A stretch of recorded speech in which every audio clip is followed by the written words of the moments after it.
Another Trinity video starts now, getting you ready to meditate with us, just like we do every week. Every week on a Tuesday we get together, we do a video so that you'll be ready to meditate with us on Wednesday night. We'd love to have everybody meditating with us 6 o'clock on Wednesday night. Why? Because we want to change the world, and this is how we do it. We empower the energy that we've been living with, that we've got a sensation of, into the consciousness, and it makes it a little stronger, it makes it a little easier for people who are looking for it to find it.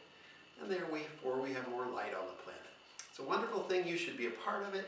If you haven't already, take a moment, like this channel, subscribe, comment, share, do all the things, because it really helps us get out there, and it makes you more a part of what we're doing.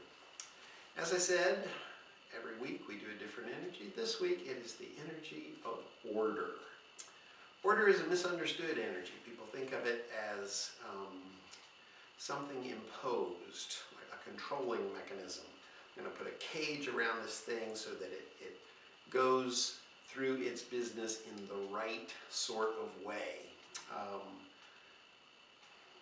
People that like that really like order. People that don't like that really don't like order. So I'm going to try and show you a different perspective on order tonight. We're going to start by getting Bob out here, and we're going to do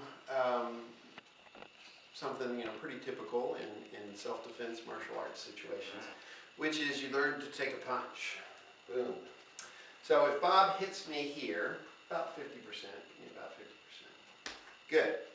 The typical thing that you do is what I did. You go and you tighten up.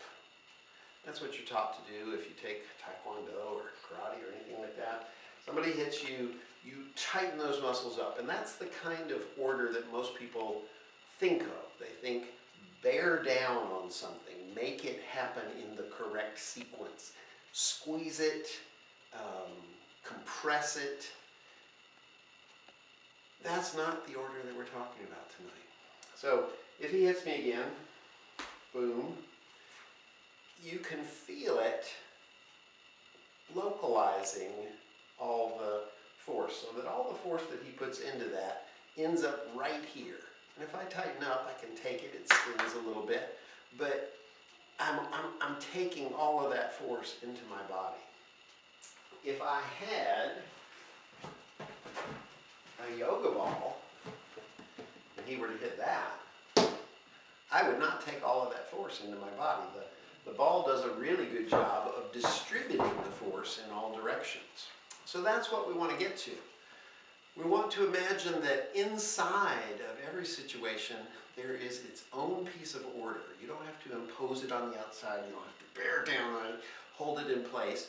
You breathe into the order in the middle of whatever situation it is you're working on, and it expands.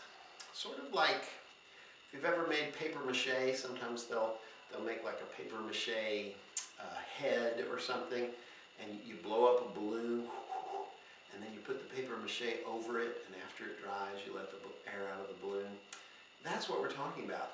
Order is this force which holds a space for you to work with until your definitions are all in place, until you have manifested completely all that you want to around that. Order just sort of holds the space for you. It doesn't impose a cage. It provides this ball of energy that you can put your structures and habits and actions upon. So I'm going to try and do that. I'm going to let my belly come out, breathe and breathe and breathe, trying to puff myself up like a Stay Puft Marshmallow Man, so that I'm imagining that I have that yoga ball, a big Michelin Man tire around me. And then I'm going to let Bob hit me. Good. It's still pretty hard. Was that the same force as before? Let's Yeah. try and get, okay, try it one more time. Good.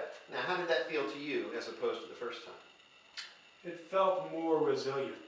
Okay. It had this give and take sort Springiness. of. That's what we're looking for. Yeah. Real order provides you with some cushion. Most of you who hate order think of it as a yes or no, you did it right or wrong sort of thing. It has this sort of happening, just like your ab muscles tightening up.